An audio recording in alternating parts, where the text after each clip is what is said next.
Christian theologians often say that the New Testament interprets the Old. Torah observance promoters often say that the Old must set the boundaries of the New. Which is right? Or are both right?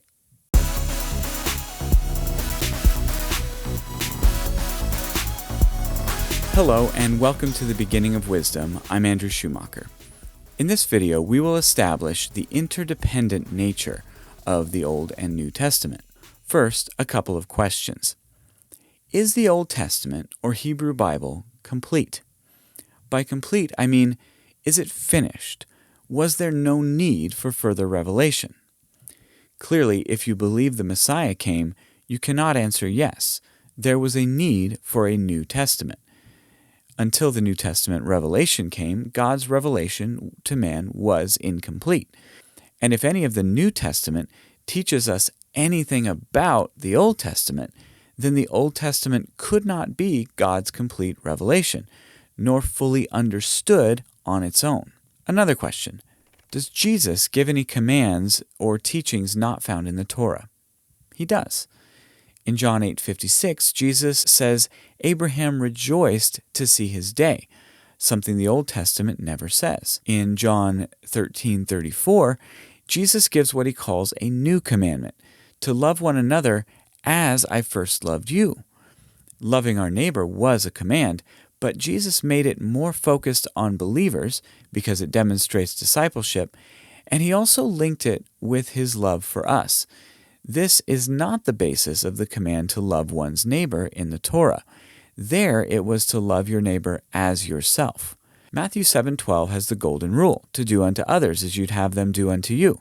When Jesus teaches this, he says, this is the law and the prophets. Yet this command exists nowhere in the law or the prophets. Jesus is treating the law as if we can glean principles from it, rather than just being focused on the letter of the law in specific commands. And of course, in Matthew 28:18 through 20, Jesus gives the Great Commission. The command to go and make disciples of all the nations is absent from the Torah. The prophets do speak of Israel being a light to the nations, but at no point issues any specific command to go into the nations with that light. So it is clear the New Testament was needed.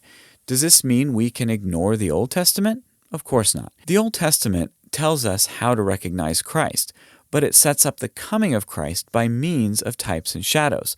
Consider Hebrews 10:1 through 10. For the law, since it has only a shadow of the good things to come and not the very form of things, can never, by the same sacrifices, which they offer continually year by year, make perfect those who draw near.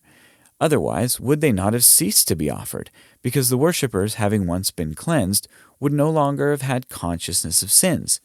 But in those sacrifices there is a reminder of sins, year by year. For it is impossible for the blood of bulls and goats to take away sins.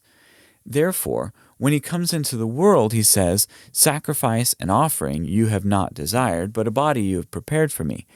In whole burnt offerings and sacrifices for sin you have taken no pleasure. Then I said, behold, I have come. In the scroll of the book it is written of me, to do your will, O God. After saying above, sacrifices and offerings, and whole burnt offerings and sacrifices for sin you have not desired, nor have you taken pleasure in them, which are offered according to the law. Then he said, behold, I have come to do your will. He takes away the first in order to establish the second. By this will we have been sanctified through the offering of the body of Jesus Christ once for all. So in one respect, interpreting the law, the New Testament clearly interprets the Old. This is also the case for prophecy. Remember when Abraham was promised land? Genesis 15:18. On that day, the Lord made a covenant with Abram, saying, to your descendants I have given this land, from the river of Egypt as far as the great river, the river Euphrates.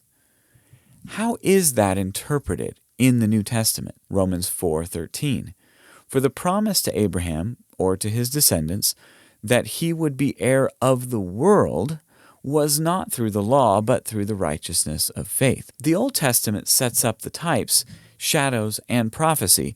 Christ then fulfills them and brings about the full realization in the New Testament. Old Testament revelation ceased after the rebuilding efforts recorded in Nehemiah, when Judah was coming back after exile in Babylon. Daniel, who lived through that exile, was given visions near the end of the exile and was told to seal up his visions for the future generation. Daniel 12:4. But as for you, Daniel, conceal these words, and seal up the book until the end of time. Many will go back and forth, and knowledge will increase. Daniel is told to conceal and seal up the book. The visions were not for his generation, but the future. The Old Testament looks forward to the Messiah and the revelation of Christ. Some try to argue that the New can't interpret the Old, because then the apostles couldn't teach what the Old Testament meant before the New Testament was written, as if the apostles, through whom we got the New Testament, depended on it being written first in order to teach what it contains. This shows a deep lack of understanding of the nature of apostolic teaching and revelation. The apostles were inspired. Like the prophets, they taught directly from God and from Christ what was revealed to them, and their teachings repeatedly interpret the Old Testament. One cannot deny that they do this. Yes, the Old Testament does establish categories and background for the New Testament, but it is purposefully and necessarily incomplete. The work of Christ completed the story. The teaching of the apostles fully explains the story in the Gospels and epistles, and so we have them to help us understand the Old Testament like no Israelite before Christ ever could. And for a more detailed discussion of how the Old Testament uses types and shadows, check out this video here.